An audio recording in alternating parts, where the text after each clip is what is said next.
अस्सलामुअलैकुम व्यूअर्स, आप देख रहे हैं यूट्यूब चैनल रज़िया का किचन और आज मैं आपके साथ शेयर कर रही हूँ डिलीशियस एग कड़ी रेसिपी। अंडे का सालन बनाने की एक बेहद लजीज और आसान किस्म की रेसिपी है ये। तो ज़रूर आप लोगों ने इसे बना के ट्राई करना है और मुझे फ़ीडबैक देना है। आपके बच्चों को बेहद पसंद आएगा अंडे का ये सालन। झटपट से ये बन के तैयार हो जाता है। तो चलिए जी, हम अपनी रेसिपी तैयार कर लेते हैं। तो इसके लिए सबसे पहले हम लेंगे 6 अदद अंडे, जिन्हें मैंने हार्ड बॉयल कर लिया है। अच्छा, अंडों को आपने पानी में डालना है। जब उबलना स्टार्ट करते हैं तो आपने टाइम नोट कर लेना है। 6 से 7 मिनट तक आप इनका टाइम नोट करके इनको उबाल लेंगे तो ये हार्ड बॉयल हो जाएंगे। बहुत ज़्यादा बॉयल नहीं करना, उससे फिर इसकी जो जर्दी है ना, उसका कलर ग्रे सा हो जाता है, तो वो ठीक नहीं होती। तो बस आपने इसे 7 मिनट तक बॉयल कर लेना है घड़ी से टाइम देख के, तो आपके हार्ड वाले अंडे बॉयल हो जाएंगे। उसके बाद आपने इनको छील लेना है और छीलने के बाद आपने इस तरह से कांटे के साथ ना इनको प्रिक कर लेना है। अच्छा, ये प्रिक मैं क्यों कर रही हूँ, क्योंकि रेसिपी के अंदर हमने अंडों को फ्राई करना है, तो फ्राई करते हुए ना फिर ये चटकेंगे अगर हम इनको प्रिक नहीं करेंगे। तो इसलिए आपने इनको लाजमी से इस तरह से किसी स्पून के साथ, कांटे के साथ प्रिक कर लेना है, थोड़ा थोड़ा सा चारों तरफ से। अच्छा, यहाँ पे मैं एक टिप आपको बता दूँ कि कुछ लोगों को ना अंडे छीलते हुए बड़ा मसला होता है कि छिलके जो उनसे अंडे के साथ ही उतरते जाते हैं और अंडे बड़े अजीब से छिलते हैं, यानी उनका छिलका प्रॉपर नहीं उतरता। तो उसके लिए टिप ये है कि आपने जब अंडे बॉयल होना स्टार्ट करें तो इसके अंदर आपने 1 टीस्पून बेकिंग सोडा, जिसे मीठा सोडा कहते हैं ना, वो डाल देना है। तो बड़े बेहतरीन आपके अंडे बॉयल हो जाएंगे। झटपट से इनका छिलका जो है ना, जैसे ही आप हाथ लगाएंगे फ़ौरन से अलग होता जाएगा। उसकी भी मैंने वीडियो बनाई हुई है, आप चैनल पे डिटेल से वो तरीका देख सकते हैं, जिसमें मैंने आपको बताया हुआ है कि बेकिंग सोडा डाल के किस तरह से आप अंडों को बॉयल कर सकते हैं। उस वीडियो का लिंक जो है वो मैं डिस्क्रिप्शन बॉक्स में डाल दूँगी, तो वहाँ से देख के आप अंडे उबालने का वो तरीका भी चेक कर सकते हैं। उसी तरीके से मैंने ये अंडे बॉयल किए हैं, तो आप देख सकते हैं कितने बेहतरीन बॉयल हुए हैं। फ़ौरन से बस जैसे ही मैंने हाथ लगाया तो छिलका इनका सेपरेट होता चला गया था।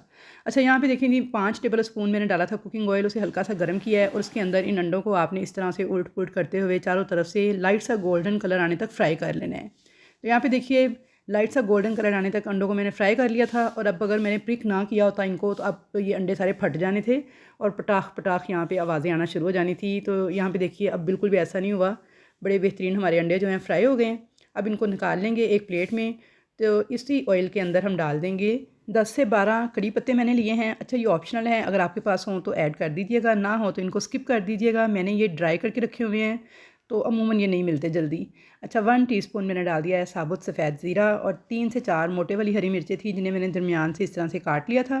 तो इन तमाम चीज़ों को लो फ्लेम के ऊपर थोड़ा सा क्रैकल कर लेंगे। तो यहाँ पे देखिए जी, थोड़ा सा मैंने इनको क्रैकल कर लिया था। अब इसके अंदर मैंने डाल दिए थे 2 मीडियम साइज़ के प्याज थे, जिन्हें मैंने इस तरह से बारीक चॉप करके लिया है। अच्छा, बिल्कुल आपने पेस्ट नहीं बना लेना, थोड़ा सा दरदरा सा ही प्याज को पीस के फिर इसमें ऐड कर देना है। अब मुसलसल चम्मच चलाते हुए प्याज को इतना फ्राई कर लेना है कि इस पर बिल्कुल लाइट सा गोल्डन सा कलर आए और ये ट्रांसपेरेंट सा हो जाए। प्याज के कलर को डार्क ब्राउन की तरफ बिल्कुल नहीं जाने देना, वरना फिर इसका टेस्ट जो है अच्छा नहीं आएगा। तो बिल्कुल लाइट सा ट्रांसपेरेंट होने तक मैंने इसे फ्राई कर लिया था। जैसे ही इसका कलर चेंज हुआ तो मैं इसके अंदर 1 टेबल स्पून लहसुन अदरक का पेस्ट ऐड कर दूँगी। तो यहाँ पे थोड़ा सा पानी डाल के मैंने इस पेस्ट को रेडी किया था, ये इसमें ऐड कर देंगे और लहसुन अदरक के पेस्ट को भी इस प्याज के साथ फ्राई कर लेंगे, यहाँ तक कि इसका पानी जो है वो ड्राई हो जाए और लहसुन अदरक की जो एक रॉ स्मेल होती है वो ख़त्म हो जाए।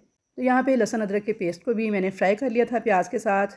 अब इसके अंदर हम बिल्कुल सिंपल से मसाले ऐड करेंगे। तो मसाले आप हस्बे ज़ायका ऐड कर सकते हैं। तो सबसे पहले इसमें लाल मिर्च का पाउडर डाल दूँगी 1/2 टीस्पून के बराबर। नमक डाल दूँगी 1 टीस्पून के बराबर, क्योंकि हमने हरी मिर्चें भी ऐड की थी, इसलिए लाल मिर्च आपने थोड़ी कम ही ऐड करनी है। हल्दी डाल दूँगी 1/4 टीस्पून के बराबर और धनिया पाउडर मैं यहाँ पे डाल दूँगी 1.5 टीस्पून भर के। और ज़ीरा पाउडर जस्ट 1/2 टीस्पून आपने ऐड करना है, क्योंकि शुरू में भी हमने साबुत ज़ीरा ऐड किया था। तमाम मसालों को अच्छे से मिक्स कर लेंगे और 1 से 1.5 मिनट तक इनकी भुनाई कर लेंगे।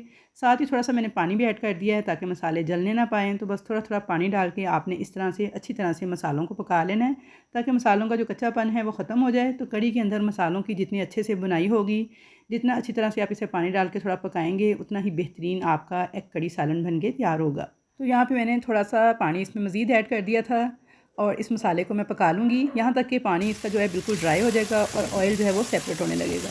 तो ये देखिए जी, यहाँ पे ऑयल सेपरेट होने लग गया था, पानी ड्राई हो चुका था। तो अब मैं इसके अंदर 2 मीडियम साइज़ के टमाटर थे, जिनका मैंने मिक्सी जार में बिल्कुल पतला सा पेस्ट तैयार किया था।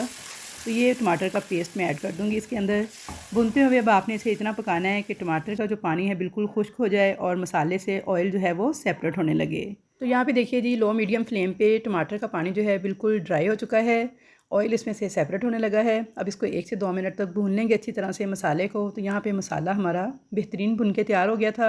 अब इसके अंदर मैं 1.5 गिलास पानी ऐड कर दूँगी। पानी जो है वो आप कम ज़्यादा भी ऐड कर सकते हैं अपनी फैमिली के हिसाब से। मैंने यहाँ पे 1.5 गिलास डाला है। अब साथ ही इसमें गरम मसाला पाउडर डाल दूँगी 1/2 टीस्पून के बराबर, और साथ ही इसमें जो अंडे हमने फ्राई करके रखे थे वो ऐड कर दूँगी।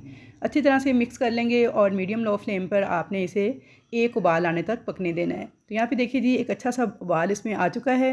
अब हम इसे कवर कर देंगे, लो फ्लेम पे इसको 5 से 7 मिनट तक पकने के लिए छोड़ देंगे। तो यहाँ पे 5 से 7 मिनट लो मीडियम फ्लेम पे मैंने इसे पका लिया था। तो चलिए इसको चेक कर लेते हैं। 2 से 3 हरी मिर्चें डाल के, थोड़ा सा हरा धनिया डाल के इसको हम डिश आउट कर लेंगे। तो अब अगर आप वीडियो देखते हुए यहाँ तक पहुँच गए हैं तो काइंडली वीडियो को लाइक कर दें। चैनल पर अगर नए हैं तो सब्सक्राइब कर लें। अच्छा सा एक कमेंट करके मेरी हौसला अफजाई करें और मिलने जुलने वालों के साथ इस वीडियो को शेयर कर दें। तो इंशाल्लाह ताला बेहद लजीज़ तरीन ये सालन बन के तैयार होगा। दिखने में जितना खूबसूरत लग रहा है ना, खाने में उससे कहीं बढ़कर टेस्टी था ये। इसे आप नान, चपाती या फिर तंदूरी रोटी के साथ सर्व कीजिएगा। तो इंशाल्लाह ताला मुलाकात होगी आपके साथ ऐसी ही अच्छी अच्छी मज़ेदार रेसिपीज़ के साथ। तब तक के लिए मुझे दीजिए इजाज़त। अल्लाह हाफिज़।